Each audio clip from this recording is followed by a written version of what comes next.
Ngay khi Hoắc Tiêu và Lăng Vãn vừa rời đi, Hoàng Quế Hương liền lật bàn ngay lập tức. Châm ngôn của bà đây là có giận thì không bao giờ để qua đêm. Không cho bà đây thoải mái, thì bà đây cũng khiến cả nhà các người đều không thoải mái. Ngày lành tháng tốt thế này sao bỗng dưng lại phát điên vậy? Các người nhớ cho kỹ đây, Vãn Vãn nhà chúng tôi không có dẫn đối tượng về ngủ lại. Sau này nhà họ Trừng các người ai mà gặp xui xẻo thì đừng có mà đổ lên đầu Vãn Vãn nhà chúng tôi. Hoàng Quế Hương không thèm để tâm, đến trước Học Minh đang chạy theo sau Thanh Minh. Bà lấy nước rửa mặt xong liền vào phòng Lăng Vãn ngủ.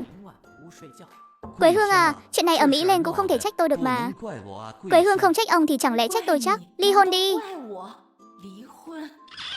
Quế Hương à, có chuyện gì thì chúng ta từ từ nói.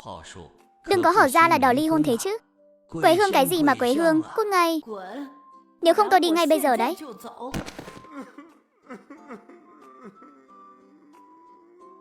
Thấy hai vợ chồng đều đang đòi ly hôn, vợ chồng anh Cả và anh Hai dọn dẹp xong phòng khách liền vội nép vào phòng, không dám xen vào.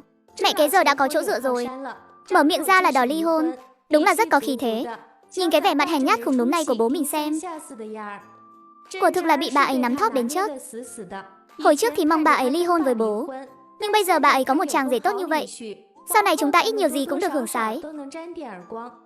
Nhìn cách cậu Hoắc đó chi tiền kìa, ra thế nhà cậu ta thực sự rất giàu có, chủ yếu là các mối quan hệ. Sau này mấy đứa nhỏ mà muốn đi lính, biết đâu có thể nhờ cậu ta giúp đỡ. Chỉ có bố tôi là tin mấy cái chiêu này thôi. Thôi buổi này có người đàn bà tử tế nào lại đi ly hôn. Nếu còn ly hôn nữa thì danh tiếng sẽ thối nát hết. Bà ta tuyệt đối không thể nào ly hôn đâu. Phía bên này thì đang thì thầm to nhỏ, nhưng bên phòng vợ chồng anh Cả lại đang cãi nhau. Cô lên tiếng làm gì? Để thể hiện bản thân hay sao? Nhà họ Trương dù có nhỏ đi nữa thì cũng không đến mức không có chỗ ngủ cho cậu Hoắc. Cậu ấy không thể ngủ cùng Hồng Cương sao? Cậu ấy cũng có phải là ở rể đâu. Sao có thể mặt dày mà ngủ cùng Lăng Vãn ở nhà bố vợ được chứ? Đúng là cái đồ nhiều chuyện. Cái miệng thối không biết nói chuyện thì dùng kim chỉ mà khâu lại. Tôi cũng là vì tốt cho cái nhà này thôi. Tôi có lỗi gì chứ? Với lại tôi cũng đâu có nói gì.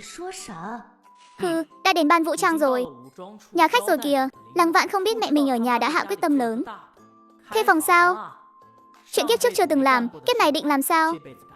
Có chút hoang mang, lại có chút hồi hộp. Đồng chí, làm ơn cho tôi thuê một phòng. Xin lỗi Hoắc Đoàn, tối nay không còn phòng trống nữa ạ. Hoắc Tiêu do dự một lát, anh nhìn Lăng Vãn hỏi ý kiến. Giờ này mà đi tìm nhà khách khác thì không kịp nữa. Huống hồ Lăng Vãn không có giấy tờ, không thể thuê phòng một mình. Việc này vẫn cần hỏi ý kiến của đồng chí nữ. Lăng Vãn dưới ánh nhìn dò xét của nhân viên phục vụ, mặt đỏ bừng lên hết rồi, khẽ gật đầu, vậy là lại gần thêm một bước đến chuyện ăn thịt rồi. Đồng chí, vậy phiền anh đăng ký cho vợ tôi luôn. Cô ấy tối nay ở cùng tôi. Hoắc Đoàn kết hôn rồi sao? Lại còn là mới kết hôn hôm nay nữa. Chúc mừng hai người nhé. Chúc hai người tân hôn vui vẻ, cùng nhau tiến bộ.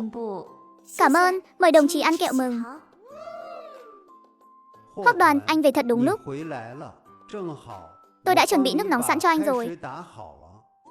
Quốc Cường nhìn thấy Lăng Vãn ló ra từ sau lưng Hoắc Tiêu, giật mình suýt chút nữa làm rơi cái phích nước trên tay. Ôi trời, là đồng chí nữ phụ ác độc Lăng Vãn. Vị này là đồng chí Đỗ Quốc Cường, vệ sĩ của tôi. Đồng chí Đỗ Quốc Cường, đồng chí Lăng Vãn là vợ của tôi. Chúng tôi hôm nay đã đi đăng ký kết hôn rồi. Cái gì cơ? Phải gọi là chị dâu. Chị dâu, trời sập rồi. Trời đất tối sầm lại. Ai đó cứu cô ấy với. Chào đồng chí, mời đồng chí ăn kẹo mừng. Cô đưa tay vào túi lấy kẹo, nhưng Hoắc Tiêu đã giữ tay cô lại, không cần đưa cho cậu ta đâu. Cậu ta không thích ăn kẹo. Cậu xuống sân tập dưới lầu làm 5 bài tập tăng cường đi. Đỗ Quốc Cường muốn khóc quá. 5 bài tập đấy, tối nay cậu khỏi ngủ luôn rồi. Sao đến cả vị thiên tiên như đoàn trưởng Hoắc cũng không cưỡng lại được phúc lợi này chứ?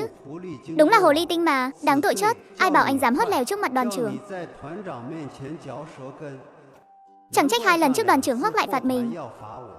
Hóa ra là đang chút giận thay cho vợ à? Anh đối với cấp dưới nghiêm khắc quá nhỉ? Binh lính dưới chúng tôi phải là những người xuất sắc nhất. Vẫn chưa đến giờ tắt nước nóng đâu. Em có tắm không? Có. Em có mang đồ dùng cá nhân không? Liệu có phải anh ấy cũng giống mình? Thực ra cũng muốn có một giấc ngủ hợp pháp, kiểu mặn nồng đó không nhỉ?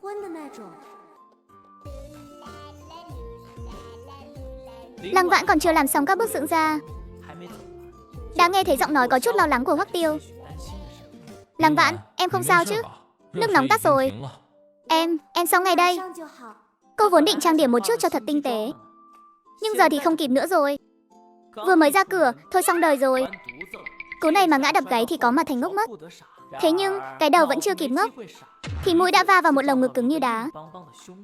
Em không sao chứ? Lăng Vãn ôm lấy chiếc mũi đau nhức, chưa chẹn dính sát vào cơ ngực của anh. Lúc này không tranh thủ kiếm chút lợi lộc thì đợi đến khi nào? Đau quá, em không đi nổi nữa rồi. Người bình thường ai lại đi bằng mũi bao giờ? Hoắc Tiêu bế thốc Lăng Vãn lên.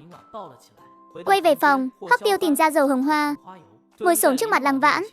Anh đưa tay nắm lấy chân cô, vén ống quần lên định kiểm tra. Chân em không sao.